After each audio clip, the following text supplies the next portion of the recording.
They believed the story had already ended the moment the funeral was over. A life had been buried, emotions had settled, and silence had taken over what remained of a broken heart. But what happens when the end of one chapter is quietly the beginning of something no one sees coming? What happens when grief is mistaken for weakness? When silence is mistaken for surrender? And when a person, left with nothing, begins to rebuild something far more powerful than what was taken away?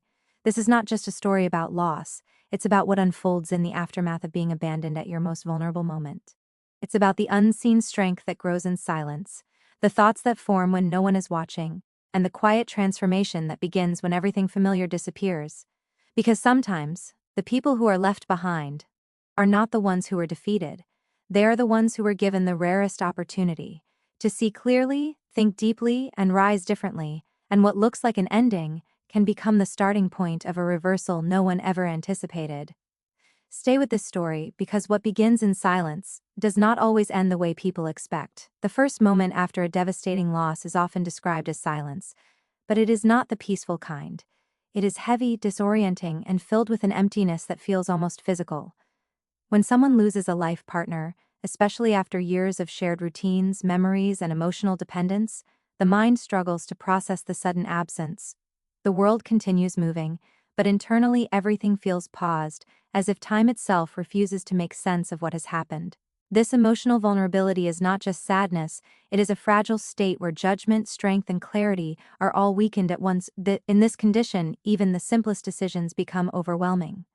Familiar spaces feel unfamiliar, and the presence that once provided comfort is replaced by an aching void. The individual may find themselves replaying memories repeatedly, searching for something they missed or wishing for one more moment that can never return. This creates a deep emotional exposure, where the person is not only grieving the loss but also confronting the fear of facing life alone. The sense of identity often becomes blurred, especially if much of it was built around the relationship. Trust becomes both more necessary and more dangerous during this time. In grief, people naturally lean on those closest to them, expecting care, understanding, and protection. This reliance creates a delicate situation where emotional dependence is at its peak. The grieving individual is more likely to believe words without question, to follow guidance without resistance, and to assume that those around them have their best interests at heart. It is a state where emotional defenses are lowered, not out of weakness, but out of necessity for survival. At the same time, the body and mind are under immense stress. Sleep becomes irregular, appetite changes, and concentration weakens. These physical effects further deepen the vulnerability, making it harder to think critically or recognize harmful intentions. Grief clouds perception, often masking warning signs that would otherwise be obvious.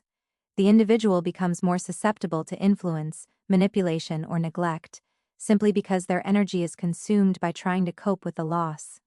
This stage is also marked by a quiet search for stability. Even in pain, there is a need to find something solid to hold on to, whether it is a person, a memory, or a routine. That need can make the individual more trusting than usual, more willing to depend on others, and more hopeful that they will not be left alone in their suffering. Trust, once broken by family, carries a different kind of pain, one that cuts deeper than betrayal from the outside world. Family is often seen as the final line of safety, the place where one expects unconditional support, especially during moments of emotional collapse. When that expectation is shattered, it doesn't just damage relationships, it disrupts the very foundation of belief a person has in others. The betrayal feels personal, calculated, and inescapable because it comes from those who know you most intimately. In the aftermath of loss, trust naturally shifts toward the closest surviving connections. There is an unspoken assumption that shared grief will create unity, that pain will bring people together rather than push them apart. This belief makes any act of betrayal even more devastating. It turns what should have been a source of comfort into a source of shock, leaving the individual questioning not just the actions of others, but their own judgment. Thoughts begin to spiral, wondering how the signs were missed, how kindness was mistaken for loyalty, and how easily trust was given away. The emotional impact of this kind of betrayal is layered. On the surface, there is hurt and disbelief, but beneath that lies a deeper fracture in the ability to rely on anyone again. It creates a lingering sense of insecurity, where every future interaction is filtered through doubt. Words are no longer taken at face value, and intentions are constantly questioned. The mind becomes guarded, building invisible walls as a form of self-protection. even if it means pushing away genuine connections in the process. There is also a sense of humiliation that often accompanies betrayal by family. Being hurt by strangers can be dismissed as misfortune, but being deceived or abandoned by one's own blood can feel like a reflection of personal worth. It raises painful questions about value and belonging, making the individual feel replaceable or unwanted. This internalization of betrayal can be more damaging than the act itself, as it slowly erodes self-esteem and confidence. At the same time, this experience forces a harsh awakening. It reveals that loyalty is not guaranteed by blood, and that proximity does not equal care. While painful, this realization can become a turning point, shifting the individual's perspective on relationships and boundaries. The person begins to understand the importance of discernment, learning that trust must be earned and maintained, not assumed. This shift, though born from pain, lays the groundwork for a more cautious and self-aware approach to human connections.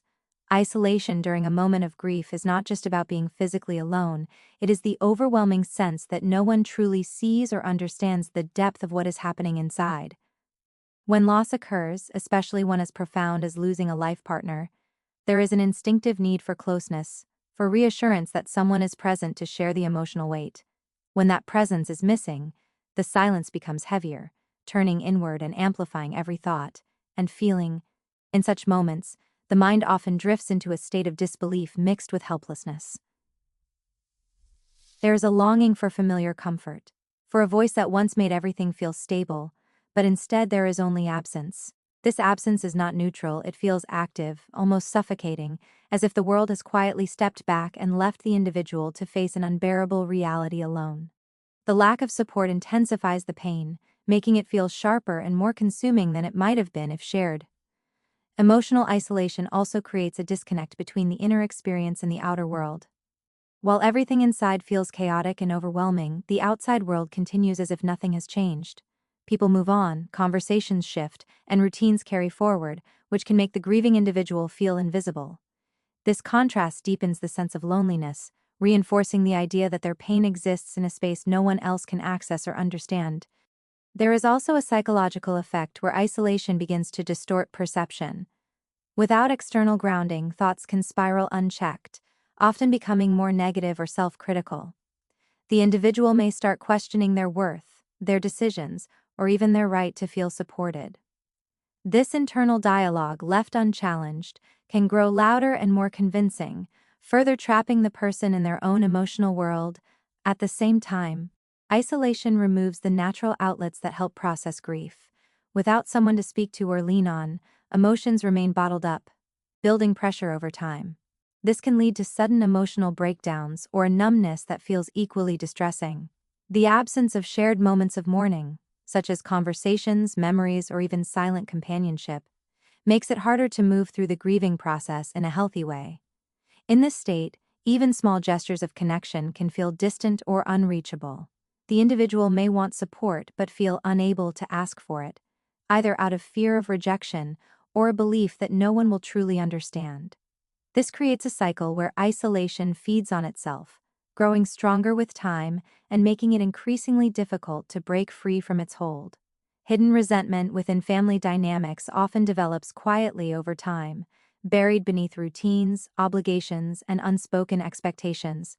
It rarely begins as open conflict. Instead, it grows in small moments. Perceived favoritism, unresolved disagreements, sacrifices that go unacknowledged, or comparisons that leave lasting impressions. These feelings may never be directly expressed, especially in families where maintaining surface harmony is prioritized over honest communication. As a result, resentment does not disappear, it settles deeper, waiting for a moment when emotions are already heightened. In times of stability, this resentment can remain concealed, masked by polite behavior or habitual roles within the family structure. People continue interacting as expected, fulfilling duties and maintaining appearances, even while carrying unresolved emotions beneath the surface. Over time, these buried feelings can distort perceptions, causing neutral actions to be interpreted negatively and creating a quiet emotional distance that is rarely addressed. The relationship may appear intact from the outside, but internally it is strained by accumulated tension. A significant event, such as the loss of a central family figure, can act as a trigger that brings this hidden resentment to the surface. The emotional intensity of grief lowers patience and tolerance, making it harder to suppress underlying feelings. At the same time, the absence of the person who may have once mediated conflicts or held the family together creates a vacuum. Without that stabilizing presence, long-standing grievances can emerge more freely, sometimes in unexpected or disproportionate ways. This resurfacing of resentment often feels confusing and shocking to the person on the receiving end. Actions or attitudes that seem cold, distant, or even hostile may appear suddenly, without any clear explanation. What is actually unfolding, however, is the release of emotions that have been building for years. The lack of prior confrontation means there is no shared understanding of these feelings, making them seem abrupt and unjustified. Hidden resentment can also influence decision-making in subtle but powerful ways. It may shape how individuals respond to responsibilities, distribute resources, or offer support during critical moments. Choices that appear practical on the surface may be driven by deeper emotional motives, such as a desire to assert control, seek validation, or indirectly express long-held frustrations. Because these motives are rarely acknowledged openly, they can create misunderstandings and further damage trust.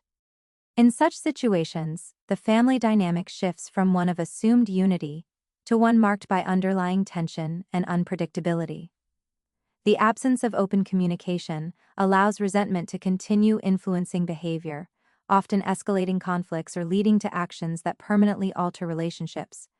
The loss of a spouse often creates an immediate and profound shift in family structure, altering roles, authority, and emotional balance.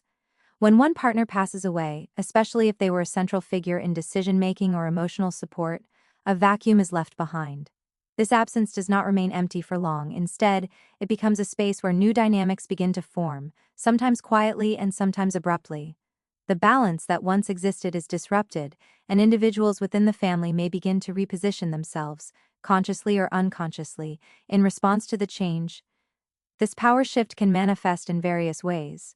Someone who previously had limited influence may step forward, taking on responsibilities or asserting control over decisions that were once shared or led by the deceased. In some cases, this transition is natural and necessary for the family to function. However, it can also create tension, especially if the shift feels forced, premature, or insensitive to the emotional state of others. The grieving individual, already vulnerable, may find themselves sidelined or overlooked during this transition. Control over practical matters often becomes a focal point.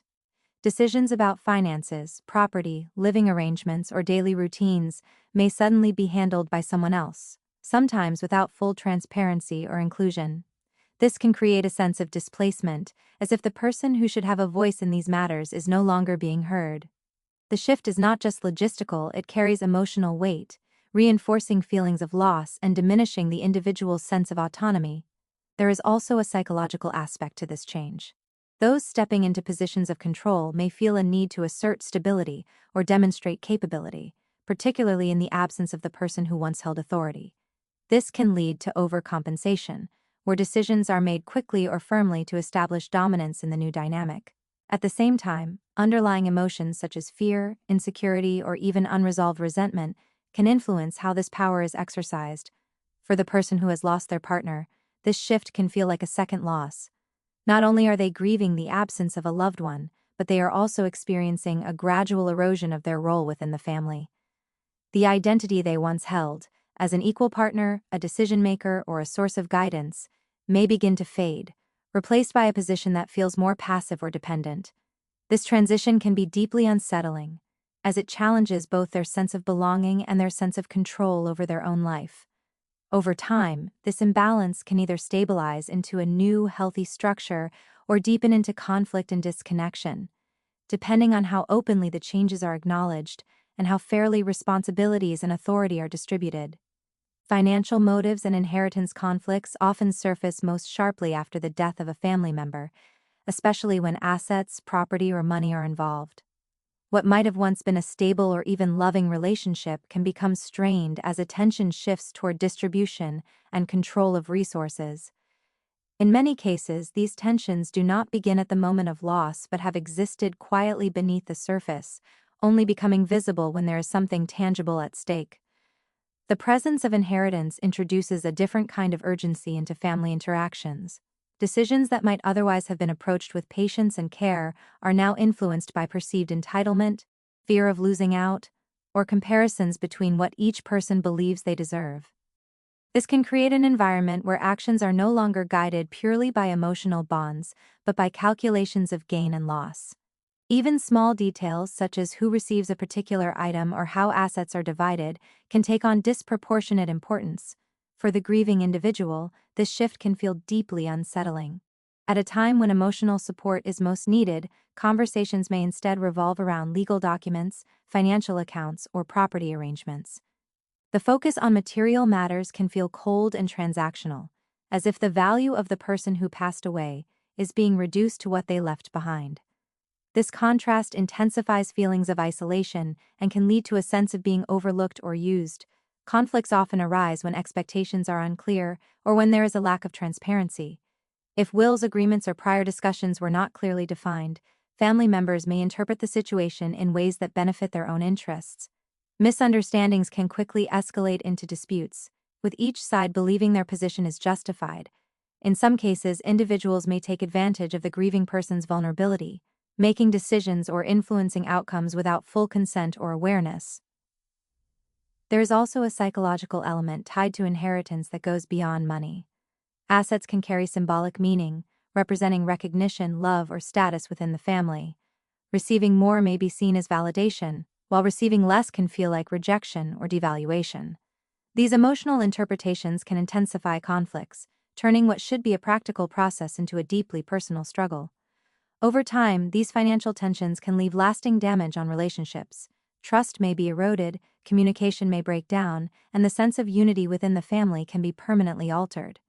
What begins as a disagreement over resources can evolve into a broader conflict that reshapes how individuals see and interact with one another.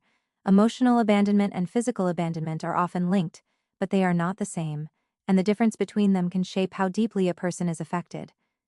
Emotional abandonment occurs when someone who is expected to provide care, understanding, or connection withdraws those elements, even if they remain physically present. Physical abandonment, on the other hand, is the act of being left alone in a literal sense, removed from support, safety, or familiarity. When both happen together, the impact becomes far more intense, creating a layered experience of rejection and loss. Emotional abandonment usually begins subtly. It can appear as indifference, lack of empathy, avoidance of meaningful conversation, or a refusal to acknowledge someone's pain. The person experiencing it may feel ignored or dismissed, as though their emotions are inconvenient or unimportant. Over time, this creates a sense of invisibility, where their presence no longer seems to matter. This form of abandonment often leads to self-doubt, as the individual starts questioning whether their needs are valid or whether they are asking for too much. Physical abandonment, however, is unmistakable. It is a clear and undeniable act, where a person is left behind, separated from those they depend on. This can happen suddenly, without warning, and often without explanation. The shock of being physically left alone intensifies the emotional impact, turning feelings of neglect into a tangible reality. The environment itself can amplify this experience, especially if the setting is unfamiliar or isolating, reinforcing the sense of vulnerability and exposure. When emotional abandonment precedes physical abandonment, it creates a progression that deepens the wound. The individual may already feel disconnected before being physically left, which removes any remaining sense of security. What might have once been dismissed as emotional distance is now confirmed through action, making the rejection feel intentional and final. This combination can be particularly damaging because it removes both psychological and physical forms of support at the same time. The mind often struggles to process this dual experience. There is confusion about how a relationship could deteriorate to such a point, alongside a need to quickly adapt to the immediate reality of being alone. The individual may replay moments leading up to the event, searching for explanations or signs that were missed. At the same time, there is a growing awareness that the absence is not temporary, which forces a shift from expectation to acceptance. This layered form of abandonment can also influence how a person approaches future relationships. The memory of both emotional neglect and physical rejection can create a heightened sensitivity to distance or withdrawal in others, making it difficult to trust or feel secure again. It becomes not just a moment of loss, but a defining experience that reshapes perception, attachment, and the understanding of what it means to be supported. The cruelty of timing lies not only in what is done, but in when it is done. Certain moments in life carry an unspoken expectation of care, empathy, and restraint, and few moments are as emotionally fragile as the period immediately following a funeral. Grief is still raw, shock has not yet settled, and the individual is navigating a reality that feels unfamiliar and overwhelming. In such a state, even small actions can carry immense emotional weight, making any negative experience feel magnified beyond its surface impact. When something harsh or harmful occurs at this exact point in time, it creates a deeper wound because it collides directly with vulnerability. The person is not in a position to defend themselves, question intentions, or even fully process what is happening. Their emotional resources are already depleted, leaving little capacity to cope with additional stress. This makes the experience feel not just painful, but almost surreal, as if the world is stacking one unbearable moment on top of another without pause. There is also a sense of disbelief that accompanies such timing. The mind struggles to reconcile how an act lacking compassion could occur during a moment that traditionally calls for unity and support. This contrast intensifies the emotional response, turning confusion into hurt and hurt into a lingering sense of injustice. It raises unspoken questions about empathy, values, and the true nature of the relationships involved, often leading to a reevaluation of what was once taken for granted. The immediacy of the situation also plays a role. After a funeral, there is rarely time to recover before reality begins to demand attention. Practical matters, social interactions, and emotional processing all overlap, creating a state of exhaustion.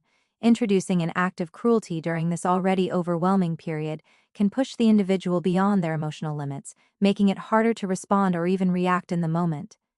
The impact may not fully surface until later, when the shock begins to fade and the weight of what happened becomes clearer. This kind of timing can leave a lasting imprint because it becomes tied to an already significant memory. The funeral, which is meant to serve as a moment of closure and remembrance, becomes intertwined with an additional layer of pain. Instead of being able to focus solely on honoring the loss, the individual is left carrying a compounded experience, where grief and betrayal exist side by side. Over time, the memory of the event may continue to resurface, not just as a recollection of what happened, but as a reminder of how vulnerable that moment was and how deeply it was impacted by the actions that followed. Underestimation of inner strength often occurs in moments when a person appears most vulnerable from the outside. Grief, shock, and emotional exhaustion can create an image of fragility, leading others to assume that the individual is incapable of resilience or independent action. This perception is shaped by visible behaviors: silence, tears, hesitation, or withdrawal, which are natural responses to overwhelming loss. However, these outward signs do not reflect the full depth of what is happening internally. Inner strength is not always immediate or obvious. It often exists in a dormant state, waiting for the mind to process the reality it is facing. In the early stages of hardship, survival becomes the primary focus. The individual may not appear strong because their energy is directed towards simply getting through each moment. This can be misinterpreted as weakness, when in reality it is a form of quiet endurance. Strength in this context is not about resistance or confrontation, but about persistence. When others underestimate this inner capacity, they may act with a sense of confidence or control, believing there will be no resistance or consequence. This assumption can influence their behavior, making them more dismissive, more assertive, or even more careless in how they treat the individual. They may believe that the person lacks the ability to recover, to respond, or to reclaim their position, reinforcing a dynamic where power appears one-sided. At the same time, underestimation can create a unique turning point for the individual experiencing it. Without the pressure of expectations or scrutiny, there is space for internal rebuilding. The person begins to process their situation more clearly, gradually regaining emotional balance and mental clarity.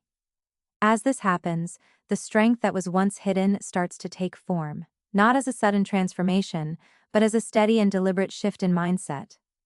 This strength often reveals itself through small but significant changes. The individual may begin to think more critically, question circumstances, and consider options that were not visible before.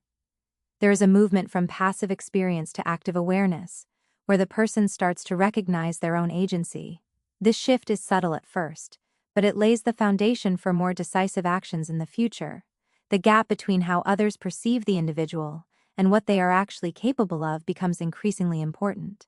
While the external perception remains unchanged, the internal reality evolves, creating an imbalance that can eventually lead to a reversal of roles. What was once seen as weakness becomes a source of advantage, as the individual is able to act without being anticipated or understood. The awakening of survival instinct is not a dramatic or immediate transformation. It begins quietly, often in the aftermath of shock and emotional collapse. When a person is pushed beyond what they believed they could endure, something shifts internally.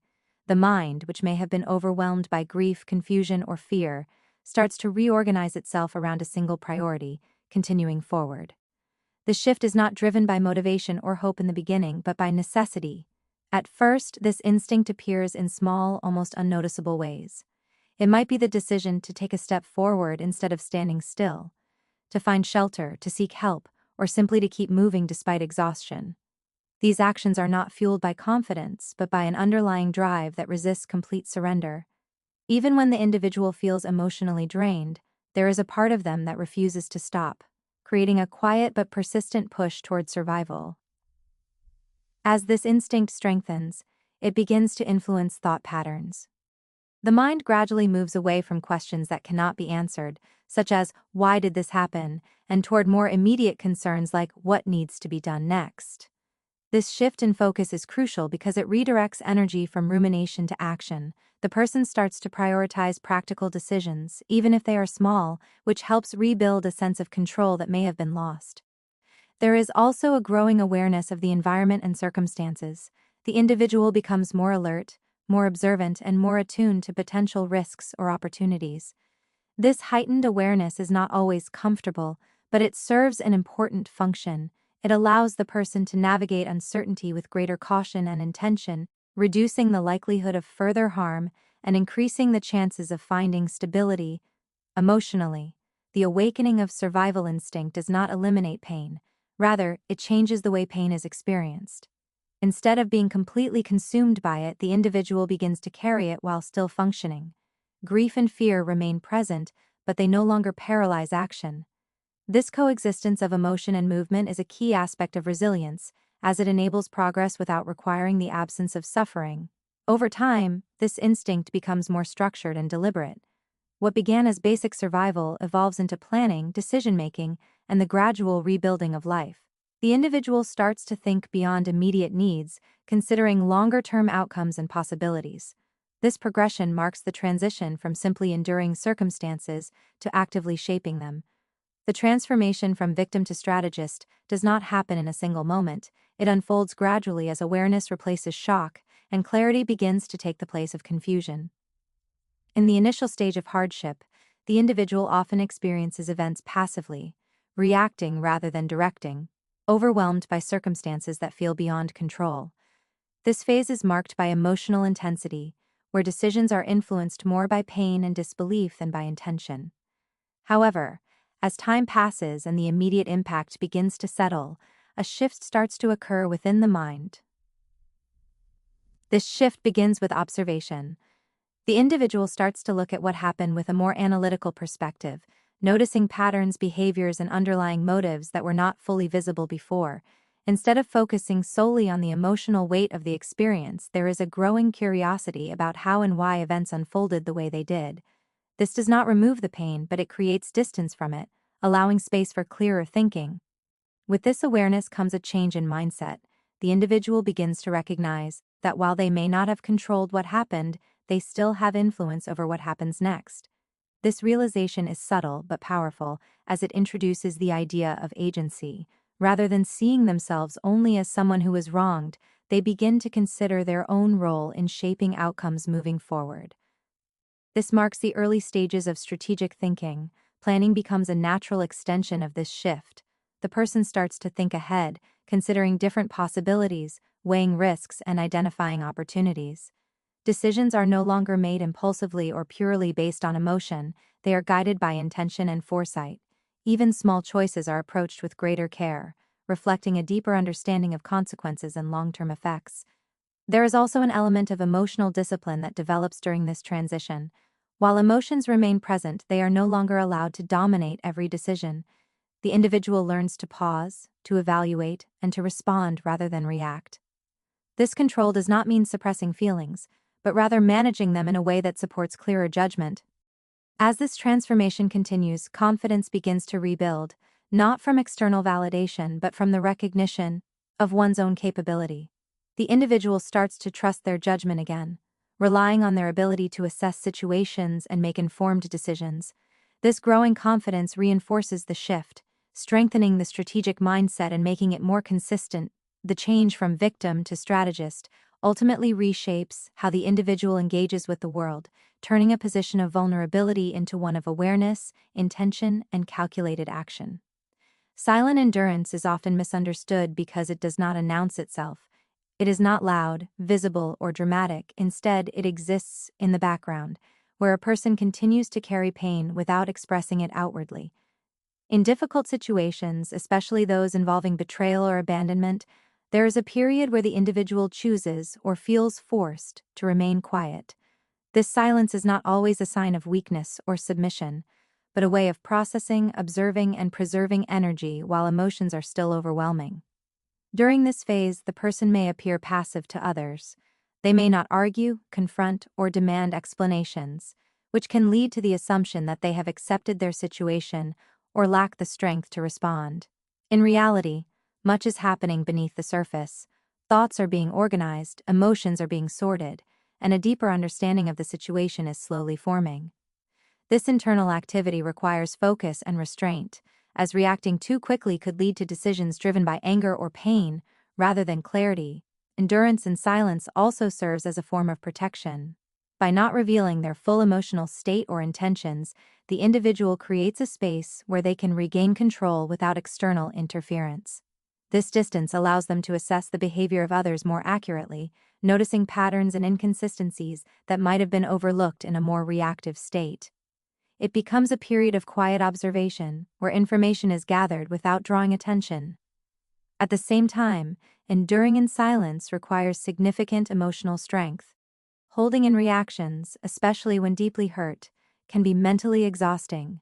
There is a constant tension between the urge to express pain and the decision to remain composed. This restraint is not about denying feelings, but about choosing the right moment and method to address them. It reflects a growing awareness that timing and approach can influence outcomes more than immediate reactions. As this phase continues, it often lays the groundwork for future action. The clarity gained through silent endurance allows the individual to move beyond impulsive responses and toward more deliberate choices. Plans begin to take shape, informed by careful thought rather than emotional turbulence. This transition marks the shift from simply enduring a situation to preparing for a response that is measured and intentional. Over time, what appeared as quiet acceptance reveals itself as controlled patience. The individual, once perceived as inactive, becomes capable of acting with precision, supported by the understanding and strength developed during this period of silence. Rediscovering self-worth after a deeply painful experience is not immediate. It is a gradual and often uneven process that unfolds beneath layers of doubt, hurt, and confusion. When someone has been abandoned or betrayed, especially by those they trusted, it can create a distorted sense of value.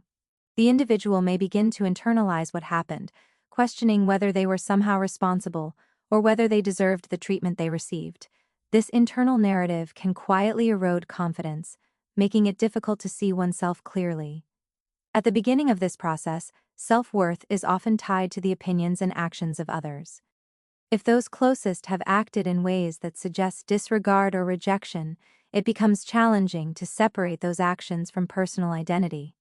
The mind searches for explanations, and without clear answers, it may turn inward, creating conclusions that are harsh and unfair. This is where the rebuilding of self-worth begins, not with certainty, but with the recognition that these conclusions may not be accurate. Small moments of awareness play a crucial role in this shift. The individual may start to notice inconsistencies between how they perceive themselves and the reality of their experiences. They may recall times when they showed strength, kindness, or resilience, even if those moments feel distant. These reflections begin to challenge the negative beliefs that have taken hold, creating space for a more balanced understanding of their own value. Reclaiming self-worth also involves redefining identity outside of the relationships that once shaped it. When a significant connection is lost or broken, it can leave a gap in how a person sees themselves. Filling this gap requires exploring personal qualities, interests, and capabilities that exist independently of others' approval. This process can feel unfamiliar at first, but it gradually builds a sense of autonomy and internal validation. There is also an element of setting boundaries that emerges as self-worth strengthens. The individual becomes more aware of what they are willing to accept and what they are not. This awareness is not driven by anger, but by a clearer understanding of personal value.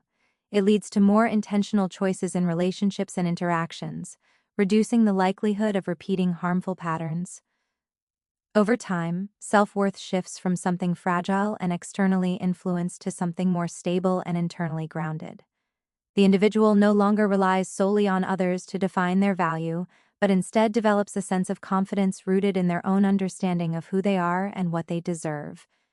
Turning pain into calculated action is a process that requires both emotional transformation and mental discipline. Pain in its raw form is often chaotic and overwhelming, driving impulsive reactions such as anger, confrontation, or withdrawal. In the early stages, it can cloud judgment, making it difficult to think clearly or act with intention. However, as time passes and the intensity of the initial emotional surge begins to settle, there is an opportunity to reshape that pain into something more controlled and purposeful. This transformation begins with acknowledgement. Instead of suppressing or denying the pain, the individual allows themselves to fully understand it, where it comes from, what triggered it, and how it has affected their perception. This awareness creates a sense of clarity, separating emotion from reaction. Once the feeling is identified and understood, it becomes easier to prevent it from dictating immediate behavior. With this clarity comes a shift in focus. The individual begins to move away from questions that dwell on the past and toward considerations of the future. Rather than asking why something happened, the focus turns to what can be done next. This forward-thinking mindset is essential for converting emotional energy into strategic action. It redirects attention from what cannot be changed to what can be influenced. Planning becomes a key element in this stage. The individual starts to evaluate possible outcomes, weighing different approaches and considering their consequences.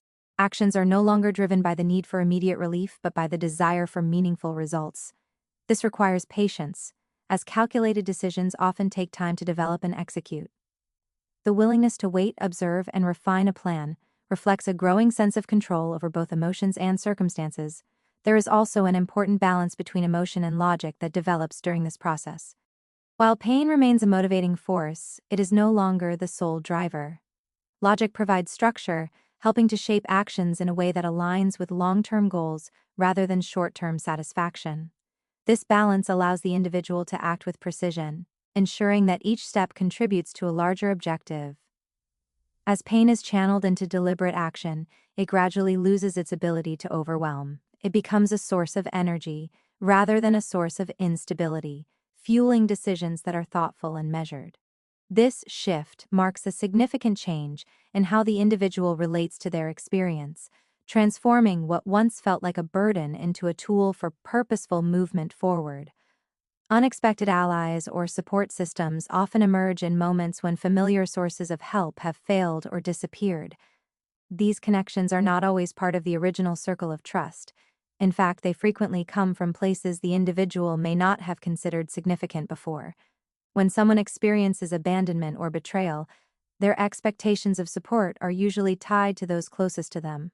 When those expectations are broken, it creates a gap that can feel impossible to fill, making any form of assistance from unexpected sources stand out even more strongly.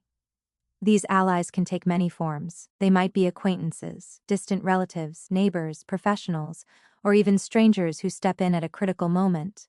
What defines them is not the depth of the prior relationship, but the timing and sincerity of their presence.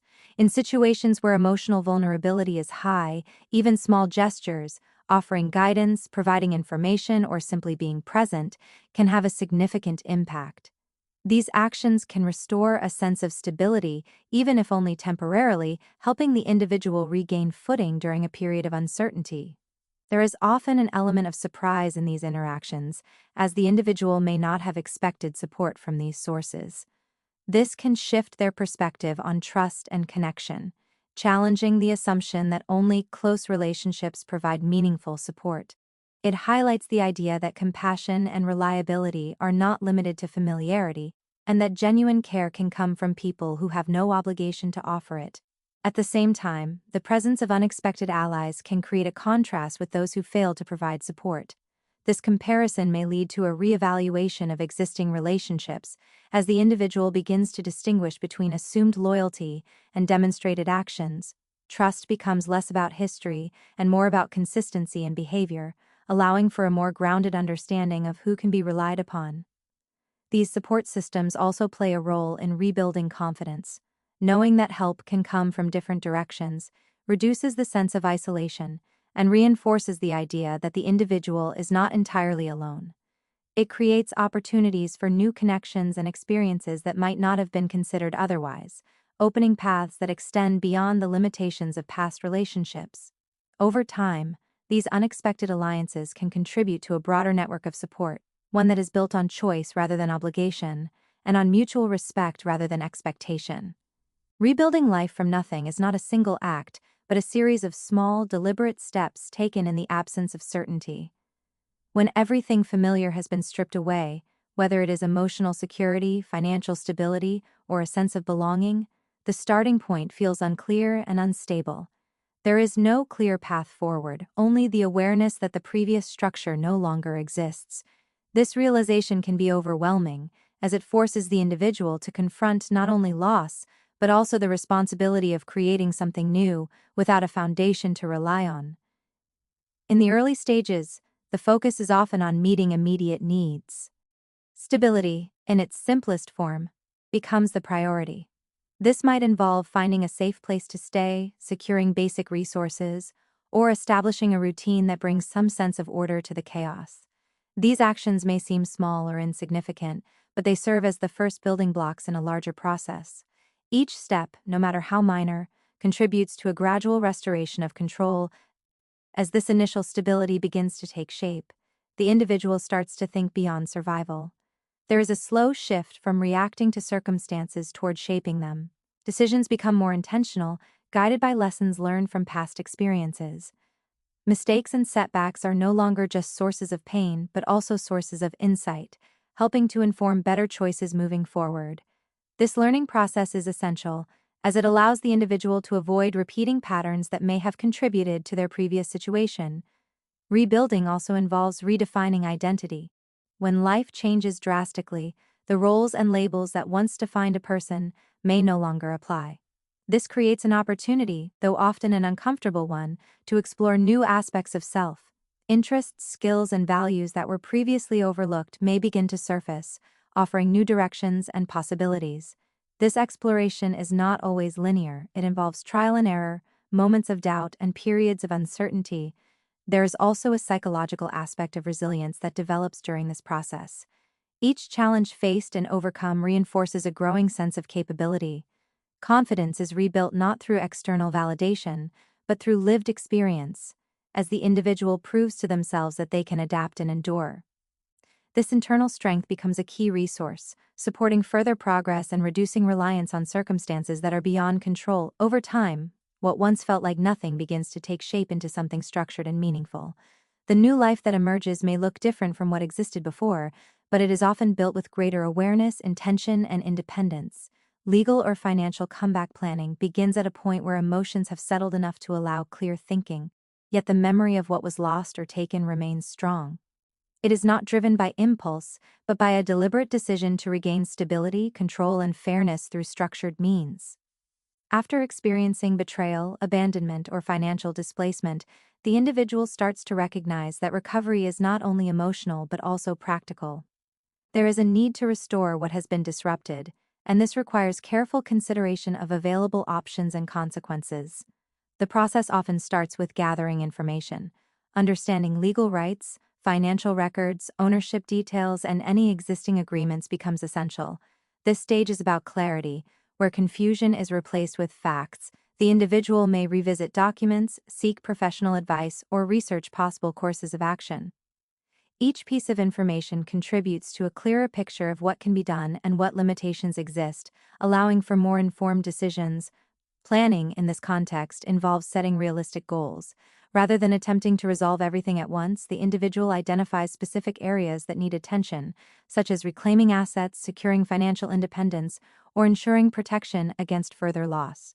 These goals are approached step by step, with an awareness that progress may take time. Patience becomes a crucial element, as legal and financial processes are often complex and require persistence. There is also a strategic aspect to how actions are taken. Timing, documentation, and communication all play important roles in shaping outcomes. The individual begins to think in terms of long-term impact rather than immediate satisfaction, choosing approaches that are sustainable and defensible. This may involve formal procedures, negotiations, or structured agreements, each requiring careful preparation and attention to detail. At the same time, emotional discipline is necessary to maintain focus. The desire for quick resolution or vindication can be strong, but acting too quickly or without proper planning can lead to setbacks. By maintaining a balanced approach, the individual ensures that decisions are based on logic and evidence rather than reactive emotions. This strengthens the overall effectiveness of the plan and increases the likelihood of a favorable outcome.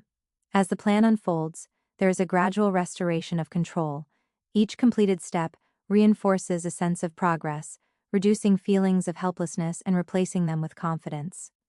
The individual moves from a position of loss to one of active participation in shaping their circumstances, guided by knowledge, preparation, and a clear sense of direction. Psychological resilience and transformation develop through a process that is often slow, internal, and largely invisible to others. It begins in a state of disruption, where the individual's sense of stability, trust, and identity has been shaken by loss, betrayal, or hardship. In the early stages, resilience does not feel like strength, it feels like endurance. The person is simply trying to get through each moment, managing emotions that may seem overwhelming and unpredictable. This phase is marked by uncertainty, where the individual is still adjusting to a new reality that does not yet feel manageable. As time progresses, the mind begins to adapt. This adaptation is not a conscious decision at first, but a gradual shift in how experiences are processed. The individual starts to develop ways of coping, whether through reflection, routine, or small actions, that create a sense of normalcy. These coping mechanisms serve as the foundation for resilience, allowing the person to function despite ongoing emotional challenges. The ability to continue even when conditions are not ideal becomes an early indicator of internal strength. Transformation begins when the individual starts to interpret their experience differently. Instead of seeing themselves solely as someone who has been affected by circumstances, they begin to recognize their role in responding to those circumstances. This shift in perspective is subtle but significant, as it introduces a sense of agency. The focus moves from what has been lost to what can still be shaped, creating space for growth and change. There is also an increasing awareness of personal limits and capabilities.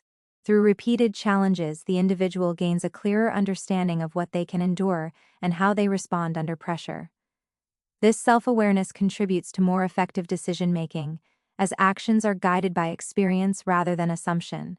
It also builds confidence, as each obstacle overcome reinforces the belief that future challenges can be managed. Emotionally, resilience does not eliminate pain but changes the relationship with it. The individual learns to carry difficult emotions without being controlled by them. This creates a balance where feelings are acknowledged but do not dictate every response. Over time, this balance leads to greater emotional stability, reducing the intensity of reactions and allowing for more thoughtful engagement with situations. The transformation becomes evident in behavior and mindset. The individual approaches situations with greater patience, awareness, and intention. There is less reliance on external validation and more trust in internal judgment. What once felt overwhelming becomes manageable, not because circumstances have become easier, but because the individual has developed the capacity to navigate them with strength and clarity. The long game of revenge is not driven by immediate reactions or short-lived emotions, but by patience, observation, and deliberate planning over an extended period. It begins in moments of deep emotional impact, where the desire for response may be strong, yet acting quickly could compromise clarity and effectiveness. Instead of rushing into action, the individual chooses restraint. allowing time to pass while maintaining awareness of circumstances, behaviors, and opportunities that may arise later. This approach requires a shift in mindset from urgency to endurance. The individual understands that immediate retaliation often leads to predictable outcomes, whereas delayed and calculated responses can carry greater impact. Time becomes an ally rather than an obstacle, providing space to think strategically, gather information, and observe patterns without drawing attention. During this period, outward appearances may remain unchanged, while internally, thoughts are being organized and refined. Observation plays a central role in this process. By quietly monitoring situations, the individual gains insights into weaknesses, habits, and vulnerabilities that may not be obvious in the moment. These observations help shape decisions that are precise and informed, reducing the likelihood of missteps. The ability to remain unnoticed while gathering this understanding adds to the effectiveness of the overall approach, as it prevents others from anticipating what may come next. Patience is equally important. Maintaining focus over time without acting on impulse requires emotional control and discipline. The individual must resist the urge to respond prematurely, even when provoked or reminded of past events. This restraint is not passive, it is intentional, ensuring that when action is taken, it is based on preparation rather than reaction. Each passing moment is used to strengthen the plan and refine the timing. There is also a psychological component to the long game. As time progresses, the emotional intensity of the original event may begin to evolve, allowing for clearer thinking and reduced impulsivity. This shift enables the individual to separate emotion from strategy, ensuring that decisions are guided by logic and desired outcomes rather than immediate feelings. The focus becomes less about expressing anger and more about achieving a result that aligns with long-term objectives. When action is finally taken, it is often more effective because it is unexpected and well prepared. The delay creates a gap between the initial event and the response, which can lead others to believe that the situation has been resolved or forgotten. This false sense of closure can make the eventual outcome more impactful, as it arrives when least anticipated, shaped by time, patience, and careful execution. The tension between justice and revenge lies in their intent, process, and outcomes, even though they may sometimes appear similar on the surface. Justice is generally associated with fairness, balance, and the application of established rules or principles to resolve wrongdoing. It operates within a framework that seeks accountability through structured means, often involving systems designed to evaluate evidence, consider perspectives, and deliver outcomes that are intended to be impartial. In contrast, revenge is driven by personal emotion, often arising from feelings of hurt, betrayal, or anger, and is focused on responding to a perceived wrong in a way that satisfies the individual's emotional need for retribution. One of the key differences between the two is the motivation behind them. Justice is motivated by the desire to correct a wrong in a way that maintains order and fairness, not necessarily to satisfy personal feelings. It aims to restore balance, whether through restitution, penalties, or acknowledgement of harm. Revenge, however, is rooted in personal experience and emotional response. It is less concerned with broader fairness, and more focused on addressing the emotional impact of the event from the perspective of the individual who was wronged. The process involved in each also differs significantly. Justice typically follows a structured path that includes evaluation, deliberation, and a decision based on evidence and established guidelines. This process is designed to minimize bias and ensure that outcomes are consistent and justified. Revenge does not follow a formal structure. It is often spontaneous or strategically planned by the individual without external oversight. As a result, it can be influenced heavily by emotion, perception, and personal interpretation of events. Outcomes further highlight the distinction. Justice aims for resolution that allows for closure, accountability, and, in some cases, rehabilitation or restitution. It is intended to provide a sense of fairness, not only to the individual affected, but also to the broader context in which the event occurred. Revenge, on the other hand, may provide temporary emotional relief to the individual seeking it, but it does not necessarily address the underlying issue in a way that promotes long-term resolution or reconciliation. The moral tension between justice and revenge often arises when individuals feel that formal systems of justice are insufficient, slow, or inaccessible. In such cases, the line between seeking fairness and pursuing personal retribution can become blurred. This creates internal conflict, as the desire for emotional satisfaction may clash with broader ethical considerations and the potential consequences of acting outside structured systems.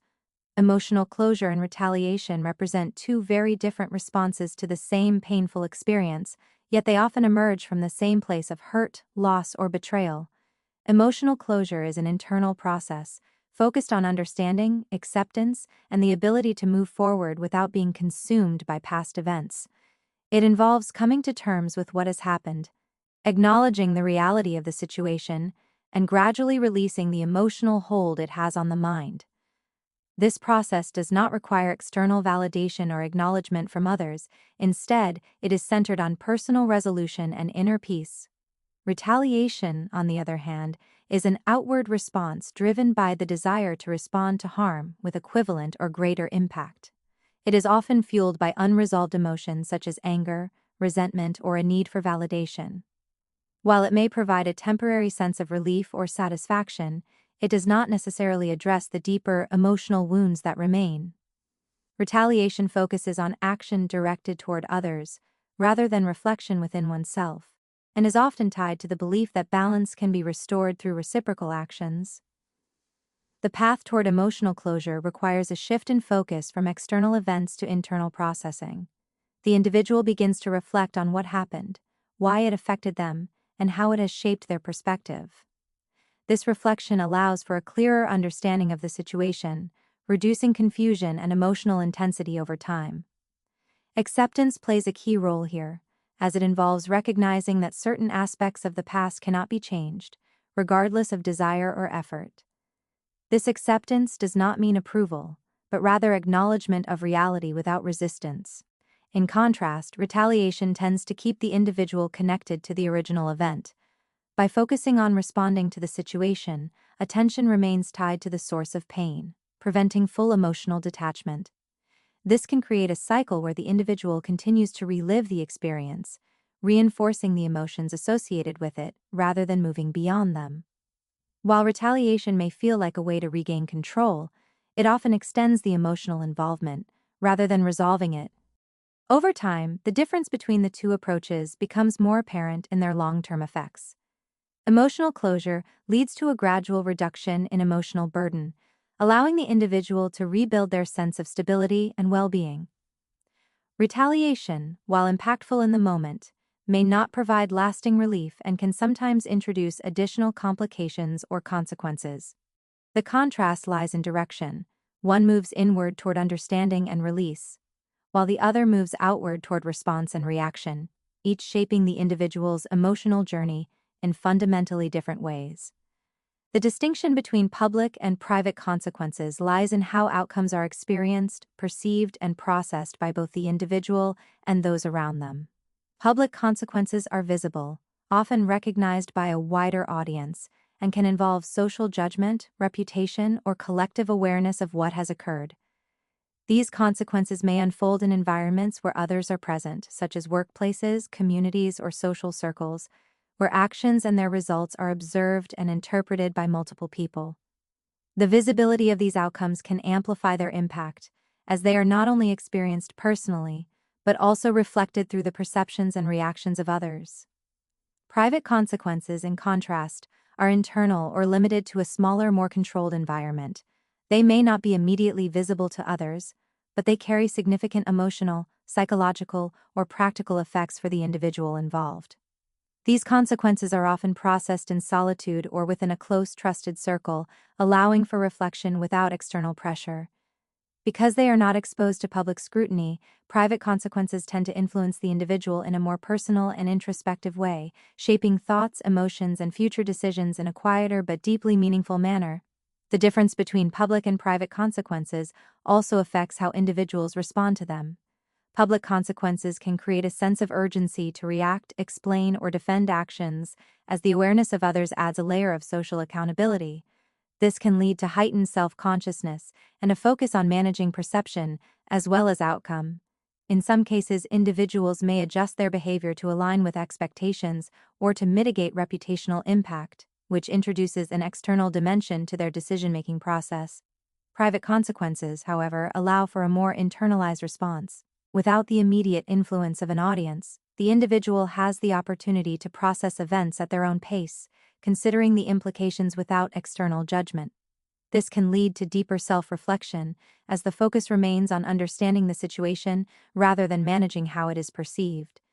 The absence of external pressure can make it easier to evaluate choices honestly, though it may also require greater personal discipline to confront uncomfortable truths. In many situations, actions can lead to both public and private consequences simultaneously, creating a layered experience where external outcomes and internal effects intersect. The public aspect shapes how the situation is viewed by others, while the private aspect influences how it is understood and integrated by the individual.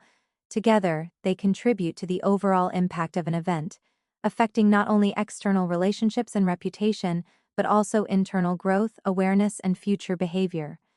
The symbolism of the remote road represents more than just a physical location. It reflects a state of isolation, transition, and uncertainty. Roads themselves are often associated with direction, movement, and choices, but a remote road adds a layer of detachment from familiarity, support, and safety. It is a place removed from the presence of others, where silence dominates and external assistance is not readily available. In this context, the setting becomes symbolic of being left alone at a critical moment, both physically and emotionally. A remote road also represents a turning point in life where control is suddenly taken away. It is not a place where one arrives by intention for comfort or rest, but rather a place where one is dropped off without guidance or clear direction. This lack of orientation creates a sense of disconnection, as the individual must immediately confront their situation, without the reassurance of a known path or the presence of someone to rely on. The environment itself reinforces vulnerability, as the absence of landmarks, people, or resources mirrors the internal feeling of being unsupported. From a psychological perspective, the remote road can symbolize abandonment in its most stark form. It is not gradual or ambiguous, it is decisive and undeniable. Being left in such a setting forces the individual to process not only the act itself but also its implications. Questions about trust, intention, and future direction arise, as the sudden separation creates a break in continuity.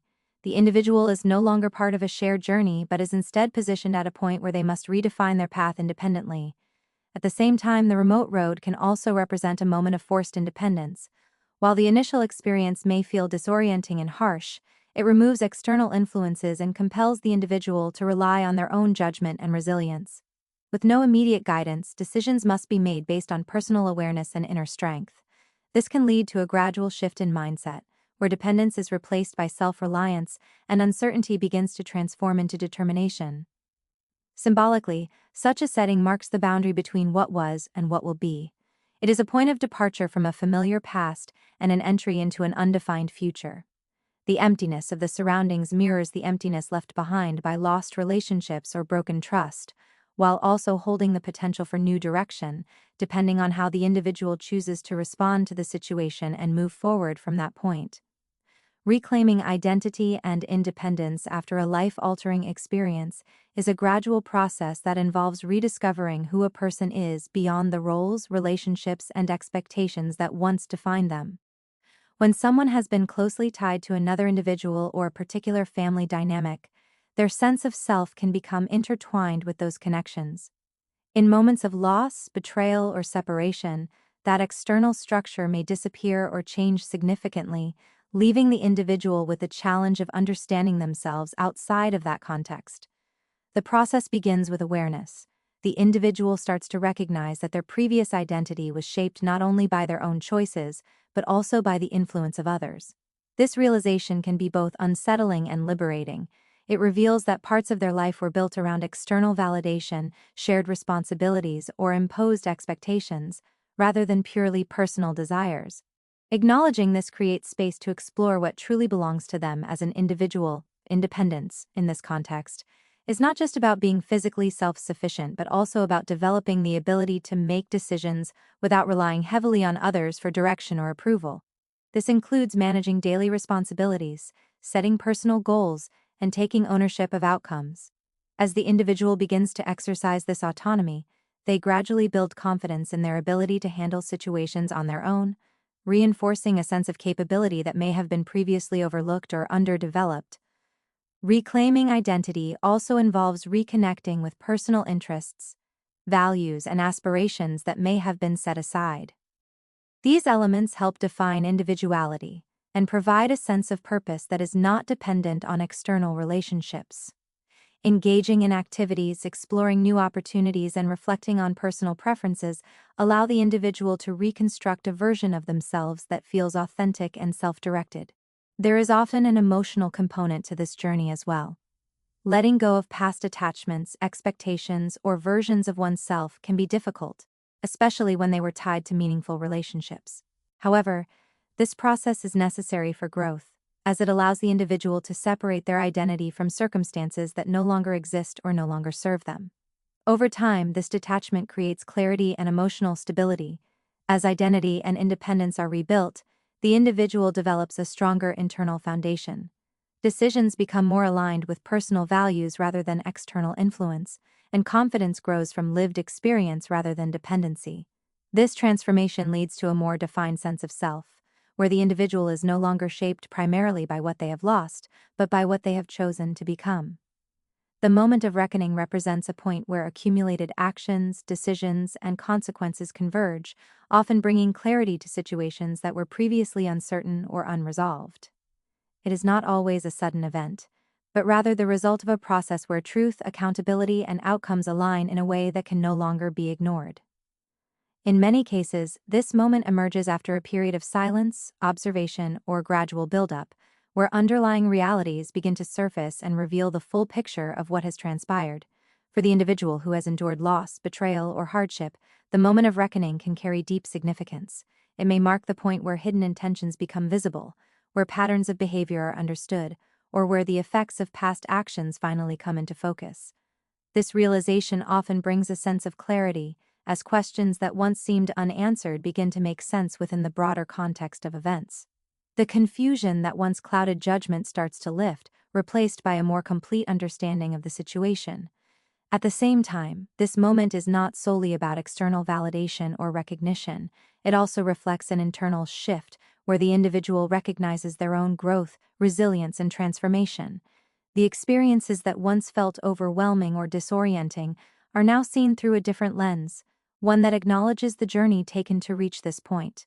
This internal awareness can be just as impactful as any external outcome, as it reinforces the individual's sense of strength and capability. The moment of reckoning can also influence relationships and dynamics moving forward. It may lead to accountability, where actions are acknowledged and their consequences are faced. In some cases, it can result in resolution or closure, while in others, it may mark a definitive separation between past and future. Regardless of the outcome, it often serves as a turning point that reshapes understanding and direction. There is also a psychological element to this moment, as it brings together reflection and realization. The individual may revisit past events with a clearer perspective, recognizing details that were previously overlooked or misunderstood. This deeper level of awareness allows for a more informed interpretation of the experience, reducing ambiguity and providing a sense of completion. Ultimately, the moment of reckoning is about alignment between truth and consequence, where actions are no longer hidden by time or circumstance, and where both internal understanding and external reality come into focus, creating a point of clarity that can influence the path ahead. A powerful, poetic final reversal represents the culmination of a long emotional and psychological journey, where circumstances that once seemed fixed or irreversible are transformed in a way that redefines the entire narrative. It is not simply about change in events, but about a shift in perspective, where the individual who was once placed in a position of vulnerability or disadvantage reaches a point of clarity, strength, and quiet control. This reversal is poetic, not because it is theatrical, but because it reflects a deeper symmetry between what was endured and what is ultimately realized. In the beginning, the individual may have experienced loss, abandonment, or betrayal that left them feeling displaced and uncertain. During that period, their focus is often on survival, processing emotions, and trying to understand what went wrong. While others may have underestimated or overlooked them, the individual was undergoing an internal transformation that was not visible on the surface. This phase is essential, as it lays the foundation for everything that follows, allowing time for reflection, observation, and gradual rebuilding. As time progresses, awareness grows. The individual begins to see patterns, understand motives, and recognize the broader context of their situation. This clarity changes how they interpret past events, shifting from confusion to understanding. With this understanding comes a sense of direction, where decisions are no longer reactive but intentional.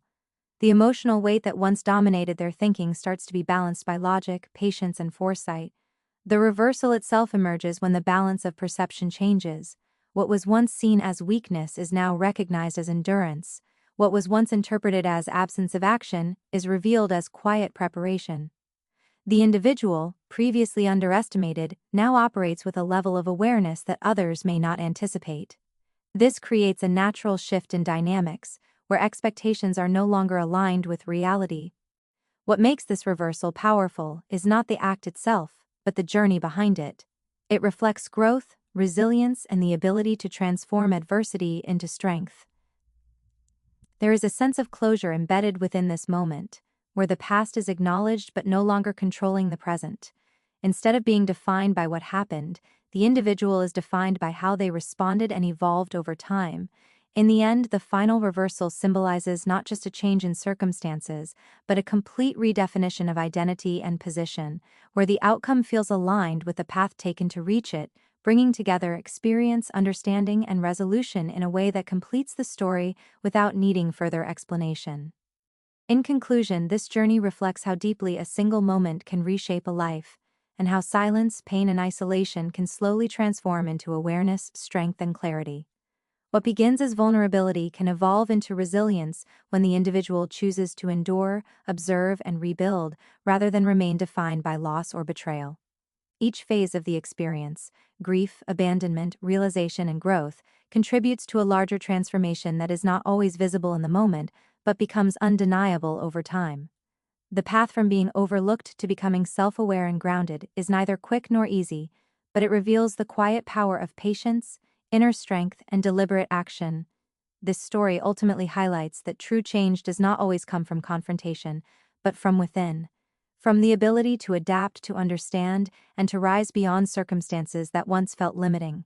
In the end, it is not the situation that defines the individual, but the way they respond to it, grow from it, and move forward with renewed purpose and independence. Good luck to you in your journey of creating impactful content and meaningful stories that connect deeply with your audience. May your efforts continue to grow, inspire, and reach the right people in powerful ways. Thank you.